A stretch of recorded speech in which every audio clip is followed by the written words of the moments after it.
요즘에 코로나19로 외출을 좀 못 하시면서 많은 분들이 넷플릭스, 웨이브, 왓챠와 같은 OTT 많이들 이용하신다고 합니다. 올해는 디즈니 플러스, 애플 TV 플러스 등 글로벌 OTT의 한국 서비스가 예정돼 있어서 OTT 이용자분들에겐 어떤 콘텐츠를 봐야 할지 하는 행복한 고민이 늘어날 수 있다고 하죠. 글로벌 OTT 한국 진출 소식을 산업부의 서청석 기자와 이야기 좀 나눠보도록 하겠습니다. 나와 있습니까? 네, 안녕하세요. 예. 마블 시리즈로 유명한 디즈니 플러스가 서비스된다. 뭐 이런 얘기들은 지난번 보도를 통해서도 저희가 들어봤잖아요. 그렇다면 언제쯤 서비스가 되고 또 그 밖에 OTT는 또 어떤 것들이 나옵니까? 네, 먼저 디즈니 플러스는 지난해 12월 공식 트위터 계정을 통해 2021년 새로운 서비스 지역을 밝혔습니다. 북유럽과 홍콩, 그리고 한국을 포함한다는 내용을 담았습니다. 그러니까 2021년인 올해 안에 한국에 디즈니 플러스가 서비스되는 건 확실한 겁니다. 디즈니 플러스는 이미 지난해 9월부터 4사 콘텐츠의 현지화 작업을 진행했는데요. 넷플릭스가 한국 서비스를 준비했던 시간이 6개월이었던 것을 감안했을 때 디즈니 플러스 역시 올해 3월 서비스되는 것 아니냐는 의견이 있었지만 코로나19 등으로 인해 출시가 늦어져 이르면 올해 9월 서비스될 거라는 분석이 나오고 있습니다. 디즈니 플러스 외에도 애플 TV 플러스, 왕자의 게임으로 유명한 HBO 맥스 채널 등도 한국에 서비스할 예정으로 알려져 있습니다. 지난해 8월부터 애플 TV 플러스 시리즈들의 한국어 자막이 추가되기 시작했고, 또 10월부터는 배우 이민호 주연의 애플 TV 플러스 한국 오리지널 콘텐츠가 촬영되고 있는 것이 알려지면서 한국 출시에 대한 기대감이 큰 상황입니다.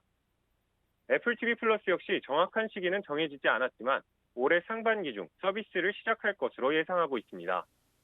HBO 맥스도 지난해 티빙과 제휴 협상을 시도하는 등 한국 서비스를 준비하고 있는 것으로 알고 있습니다. 뭐 이름만 대도 알만한 글로벌 OTT들이 지금 대한민국에 진입한다. 뭐 이런 얘기로 들리는데 그렇다면 한국 시장에 이렇게 관심을 갖는 이유가 있겠죠? 네, 이유는 간단합니다. 네. 한국 콘텐츠의 영향력이 커지고 있기 때문인데요. 2015년 넷플릭스가 한국 서비스를 결정했을 때만 해도 한국 시장은 아시아에서 중요한 시장이 아니었습니다.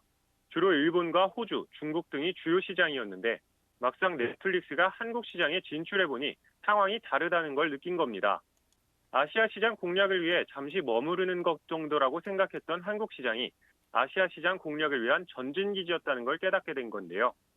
한국 콘텐츠가 베트남, 태국, 대만, 필리핀, 홍콩 등에서 큰 인기를 얻으며 넷플릭스의 아시아 시장 회원 모집에 큰 발판이 되고 있는 겁니다.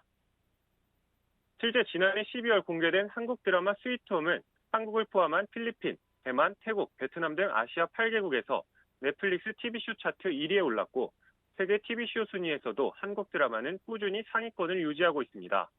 한국을 접수하면 아시아를 접수한다는 말이 생길 정도로 아시아에서의 K 콘텐츠 영향이 크다 보니 글로벌 OTT들이 앞다퉈 한국 진출을 서두르고 있는 겁니다.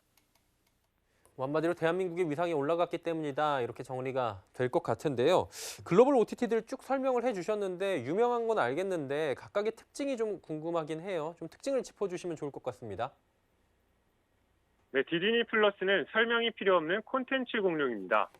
디즈니, 픽사, 마블, 스타워즈, 내셔널 지오그래픽 등의 콘텐츠를 한 번의 결제로 모두 감상할 수 있습니다.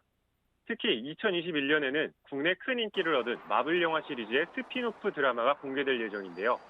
완다와 비전, 팔콘 앤 윈터 솔저, 로키 등 마블 영화와 연계되는 작품들이 대기하고 있고 스타워즈 매니아들의 사랑을 받는 더 북 오브 보어펫 등 스타워즈 관련 드라마도 공개를 앞두고 있습니다. 애플 TV 플러스는 아이폰 11을 공개하면서 애플 TV 플러스 1년 무료 이용권을 준 만큼 한국 서비스 시작 시에도 애플 신제품 구매자들에게 무료 이용권을 줄 것으로 전망되고 있어 초반 가입자 확보에 유리할 것으로 보입니다. 다만 넷플릭스나 디즈니 플러스보다는 콘텐츠 경쟁력이 많이 떨어진다는 평가가 우세합니다. 모닝쇼, 띠, 엘리펀트 퀸 등이 대표작이지만 아직까진 생소한 이름들입니다. HBO Max는 전 세계적으로 인기를 얻은 다수의 작품을 가진 만큼 콘텐츠 경쟁력에선 다른 OTT에 비해 크게 밀리진 않는다는 분석인데요. 명품 전쟁 드라마 밴드 오브 브라더스부터 체르노빌, 철록, 왕자의 게임까지 고품질의 콘텐츠가 준비되어 있습니다. 다만 콘텐츠의 질과는 별개로 콘텐츠 양에서는 부족하다는 평가입니다. 예, 각각의 특징들 잘 들어봤고요. 제일 중요한 건 뭐 구독 비용 아니겠습니까? 비용은 어떻게 됩니까?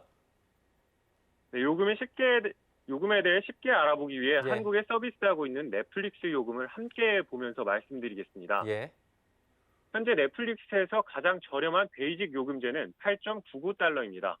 넷플릭스는 스탠다드 10.99달러, 프리미엄 15.99달러로 등급에 따라 가격의 차이가 있는데요.